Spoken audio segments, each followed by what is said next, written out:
चीन अपनी सीमाओं के चारों तरफ एक ऐसी विशाल सड़क नेटवर्क तैयार करने की योजना पर आगे बढ़ रहा है जिसे वो विकास, पर्यटन, संसाधनों और सीमा क्षेत्रों को मजबूत करने के नजरिए से देख रहा है। लेकिन इस पूरी योजना का एक हिस्सा भारत के लिए खास तौर पर काफी महत्वपूर्ण है, क्योंकि चीन की लगभग 10,000 किलोमीटर लंबी G219 सड़क उसके पश्चिमी और दक्षिणी पश्चिमी सीमावर्ती इलाकों को जोड़ती है और इस रास्ते का बड़ा हिस्सा भारत के लगे तिब्बत और शिनजियांग के इलाकों से होकर गुजरता है। यानी सवाल सिर्फ सड़क का नहीं है, सवाल है इस सड़क से चीन को क्या मिलेगा और भारत के लिए इसका रणनीतिक मतलब क्या है। इस सवाल के जवाब के लिए सबसे पहले चीन की पूरी योजना को समझना होगा। दरअसल चीन ने 2026 से 2030 के अपने 15वें पंचवर्षीय कार्यक्रम के दौरान 3 प्रमुख राष्ट्रीय राजमार्गों को आपस में जोड़ने की योजना बनाई है। इनमें पहला है G219, दूसरा है G331 और तीसरा G228। इन तीनों को जोड़कर चीन करीब 27,000 किलोमीटर लंबा गोल्डन बॉर्डर कोस्ट लूप तैयार करना चाहता है। यानी एक ऐसा विशाल सड़क नेटवर्क जो चीन की जमीन की सीमाओं और समुद्री तट के बड़े हिस्से को जोड़ देगा। चीन के मुताबिक इसका मकसद सिर्फ सीमा सुरक्षा नहीं है, इससे सीमावर्ती इलाकों में कारोबार बढ़ाना, पर्यटन को बढ़ावा देना, संसाधनों तक पहुंचना आसान करना और दूर दराज के इलाकों को मुख्य अर्थव्यवस्था से जोड़ना भी इसका उद्देश्य है। चीन के परिवहन मंत्रालय ने इसे पर्यटन, संसाधन, विकास और सीमा क्षेत्रों को मजबूत करने वाला महत्वपूर्ण परिवहन गलियारा बताया है। लेकिन यहीं से भारत के लिए इस कहानी का रणनीतिक पहलू शुरू होता है। अब समझिए 10,000 किलोमीटर वाली सड़क क्या है। G219 को चीन के पश्चिमी सीमा की एक बड़ी सड़क कहा जा सकता है। इसका प्रस्तावित मार्ग शिनजियांग के काशगर क्षेत्र के आसपास से लेकर तिब्बत, यूनान और फिर गुआंगशी के डोंगशिंग तक जाता है। इसकी लंबाई करीब 10,000 किलोमीटर है। सबसे महत्वपूर्ण बात यह है कि इसका मार्ग चीन की उन सीमाओं के करीब से जाता है जो भारत, नेपाल, भूटान, पाकिस्तान समेत कई देशों से लगती है। यानी नक्शे पर देखें तो यह सिर्फ एक लंबी सड़क नहीं है, बल्कि यह चीन के पश्चिमी हिस्से में उत्तर से दक्षिण तक एक लगातार सड़क संपर्क तैयार करने की कोशिश है। और भारत के नजरिए से सबसे संवेदनशील हिस्सा है लद्दाख और तिब्बत से लगा इलाका। अब जानते हैं कि आखिर भारत की चिंता क्या है। यहां एक बात समझना बहुत जरूरी है कि भारत की चिंता यह नहीं कि चीन सड़क क्यों बना रहा है। भारत खुद भी सीमा क्षेत्रों में सड़क, पुल, सुरंग और हवाई पट्टियों का निर्माण कर रहा है। चिंता इस बात की है कि सीमा के पास सड़क और दूसरी आधारभूत संरचनाएं किसी भी देश की सैन्य क्षमता को सीधे प्रभावित करती हैं। सीमा पर सड़क का मतलब सिर्फ आम आदमी की आवाजाही नहीं होती है। सड़क का मतलब है सैनिकों की आवाजाही, सैन्य वाहनों की आवाजाही, ईंधन और हथियारों की आपूर्ति, निर्माण सामग्री की पहुंच और जरूरत पड़ने पर सैनिकों और सैन्य उपकरणों को तेजी से एक सेक्टर से दूसरे सेक्टर तक पहुंचाने की क्षमता। और यही वजह है कि भारत चीन की सीमा के पास उसके लगातार बढ़ते इंफ्रास्ट्रक्चर को रणनीतिक तौर पर देखता है। ऑब्जर्वर रिसर्च फाउंडेशन की एक विस्तृत रिपोर्ट भी बताती है कि तिब्बत और शिनजियांग में चीन का इंफ्रास्ट्रक्चर विस्तार भारत चीन सीमा के रणनीतिक संतुलन को प्रभावित करता है।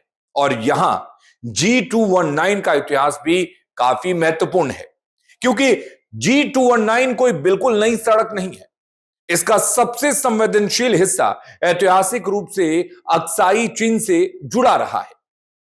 यही वो क्षेत्र है जिस पर भारत अपना दावा करता है और जिस पर चीन का नियंत्रण है, कंट्रोल है।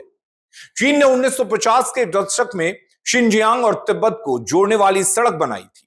यानी भारत चीन सीमा विवाद के इतिहास में सड़क और रणनीतिक कनेक्टिविटी पहले भी बेहद महत्वपूर्ण रही है। आज वही G219 आधुनिक रूप में और ज्यादा विकसित हो रही है और इसके साथ दूसरी सड़कें और संपर्क मार्ग भी जुड़ रहे हैं। इसलिए भारत के लिए सवाल सिर्फ यह नहीं है कि चीन 10,000 किलोमीटर की सड़क बना रहा है। सवाल यह है कि क्या चीन अपने पश्चिमी सीमा क्षेत्र में एक ऐसा नेटवर्क तैयार कर रहा है जिससे उसकी सेना और प्रशासन पहले के मुकाबले कहीं तेजी से काम कर सकेंगे। और यही असली रणनीतिक चिंता है। अब यह समझते हैं कि चीन के लिए यह सड़क सैन्य लिहाज से कितनी उपयोगी हो सकती है। चीन आधिकारिक तौर पर इसे आर्थिक विकास, पर्यटन और सीमावर्ती इलाकों को मजबूत करने वाली परियोजना के रूप में पेश कर रहा है। लेकिन किसी भी सीमा क्षेत्र में मजबूत सड़क नेटवर्क का डुअल यूज यानी दोहरा इस्तेमाल संभव होता है।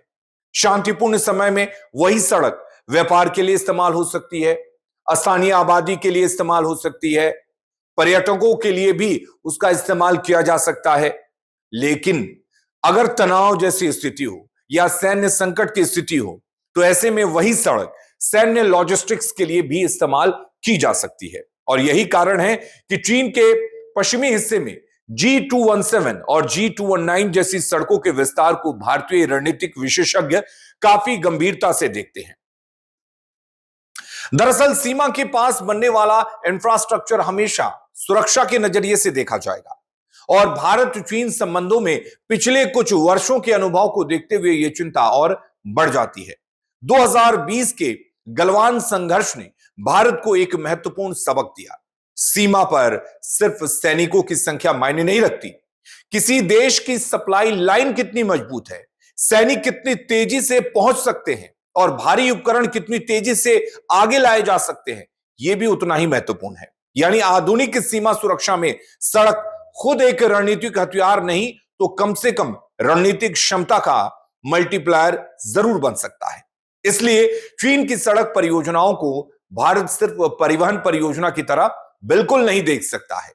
एक और बात, यह सड़क वैसे तो भारत की मान्य सीमा के भीतर से होकर नहीं गुजर रही है, लेकिन G219 का कुछ हिस्सा ऐसे क्षेत्रों से गुजरता है जिन पर भारत अपना दावा करता है और जिन्हें भारत चीन के कब्जे वाला क्षेत्र मानता है। यानी जब खबरों में कहा जाता है कि सड़क भारतीय सीमा से गुजरेगी तो उसका मतलब यह नहीं है और उसका मतलब यह नहीं निकाला जाना चाहिए कि चीन भारत की मौजूदा मान्य सीमा पार करके भारत के अंदर सड़क बना रहा है। असल मुद्दा विवादित क्षेत्र और भारत चीन LAC के आसपास चीन का इंफ्रास्ट्रक्चर विस्तार है और यह फर्क बहुत ही ज्यादा महत्वपूर्ण है। अब एक अहम बात यह भी जानना जरूरी है कि क्या चीन इसे भारत पर सैन्य बढ़त बना सकता है। तो इसकी संभावना जरूर है कि बेहतर सड़क नेटवर्क चीन की लॉजिस्टिक क्षमता बढ़ाए, लेकिन सिर्फ सड़क से सैन्य बढ़त तय नहीं किया जा सकता। युद्ध या सीमा संघर्ष में कई चीजें महत्वपूर्ण होती हैं। सड़कें, पुल, रेल नेटवर्क, हवाई पट्टियां, ईंधन भंडार, संचार व्यवस्था, ड्रोन और निगरानी, मिसाइल सिस्टम और सैनिकों की तैनाती।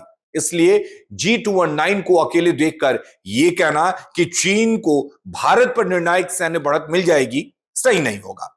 लेकिन इसे चीन के लिए और चीन के पूरे सीमा इंफ्रास्ट्रक्चर नेटवर्क का हिस्सा माने तो तस्वीर ज्यादा गंभीर हो जाती है। ऐसे में भारत क्या कर रहा है यह जानना बहुत जरूरी है। चीन के इस कदम का जवाब भारत कैसे दे रहा है। तो भारत भी पिछले कुछ वर्षों में सीमा क्षेत्र में इंफ्रास्ट्रक्चर पर तेजी से काम कर रहा है। सीमा सड़कों, पुलों, सुरंगों और फॉरवर्ड कनेक्टिविटी को मजबूत किया जा रहा है। भारत का उद्देश्य भी यही है कि सैनिकों और सामान को सीमा तक तेजी से पहुंचाया जा सके। यानी वास्तव में भारत और चीन के बीच एक तरह से इंफ्रास्ट्रक्चर रेस भी दिखाई देती है। फर्क यह है कि चीन लंबे समय से तिब्बत और शिनजियांग में बड़े पैमाने पर इंफ्रास्ट्रक्चर विकसित करता रहा है और भारत अब इस अंतर को तेजी से कम करने की कोशिश कर रहा है। लेकिन भारत के सामने सबसे बड़ी चुनौती सिर्फ सड़क की लंबाई नहीं है, चुनौती है भूगोल। क्योंकि हिमालय में सड़क बनाना आसान नहीं है, ऊंचाई बहुत ज्यादा है, मौसम बेहद कठिन है, भूस्खलन और बर्फबारी जैसी समस्याएं हैं और कई इलाके बेहद दुर्गम हैं। इसलिए चीन की तरह भारत को भी केवल सड़क बनाने की नहीं बल्कि ऑल वेदर कनेक्टिविटी तैयार करने की जरूरत है। क्योंकि सीमा पर बनाई गई सड़क तभी रणनीतिक रूप से उपयोगी है जब संकट के समय भी वो काम करती रहे। तो चीन की गोल्डन बॉर्डर कोस्ट लूप योजना का आधिकारिक उद्देश्य आर्थिक और क्षेत्रीय विकास है, लेकिन इसके साथ एक दूसरा प्रभाव भी है। यह चीन की सीमावर्ती इलाकों को ज्यादा तेजी से जोड़ सकती है। G219 भारत से लगे संवेदनशील इलाकों तक चीन की लॉजिस्टिक पहुंच को मजबूत कर सकती है। और अगर इसके साथ स्थानीय सड़कें, सैन्य संपर्क मार्ग, हवाई अड्डे और दूसरी आधारभूत संरचनाएं जुड़ती हैं तो चीन की सीमा प्रारंभ क्षमता निश्चित रूप से बढ़ेगी। और यही भारत के लिए असली चिंता है, क्योंकि भारत चीन सीमा की लड़ाई सिर्फ पहाड़ों पर तैनात सैनिकों की नहीं है, बल्कि ये सड़क, पुल, सुरंग, संचार, ड्रोन, हवाई पट्टी और लॉजिस्टिक की भी लड़ाई है। चीन ने अपने पश्चिमी सीमा क्षेत्र में इंफ्रास्ट्रक्चर को एक बड़े नेटवर्क के रूप में विकसित करना शुरू कर दिया है। अब भारत के लिए चुनौती सिर्फ ये नहीं कि चीन क्या बना रहा है, चुनौती ये है भारत कितनी तेजी से अपनी सीमा तक पहुंच की क्षमता बढ़ाता है। क्योंकि सीमा पर रणनीतिक बढ़त अक्सर उस देश को मिलती है जो सैनिकों को पहले पहुंचा सके, सप्लाई को लगातार बनाए रख सके और किसी भी संकट की स्थिति में तेजी से प्रतिक्रिया दे सके। इसलिए चीन की 10,000 किलोमीटर वाली G219 सड़क को सिर्फ सड़क की खबर मानना गलत होगा। ये चीन के उस बड़े रणनीतिक प्रयास का हिस्सा है जिसमें वो अपनी सीमाओं को सड़क और इंफ्रास्ट्रक्चर के जरिए अपने आर्थिक और सुरक्षा तंत्र से और मजबूती से जोड़ रहा है।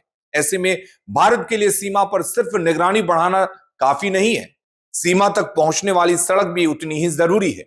क्योंकि आज की सीमा सुरक्षा में जिसकी सड़क मजबूत, उसकी लॉजिस्टिक क्षमता मजबूत, और जिसकी लॉजिस्टिक क्षमता मजबूत, संकट की घड़ी में उसकी रणनीतिक स्थिति भी बेहतर हो सकती है।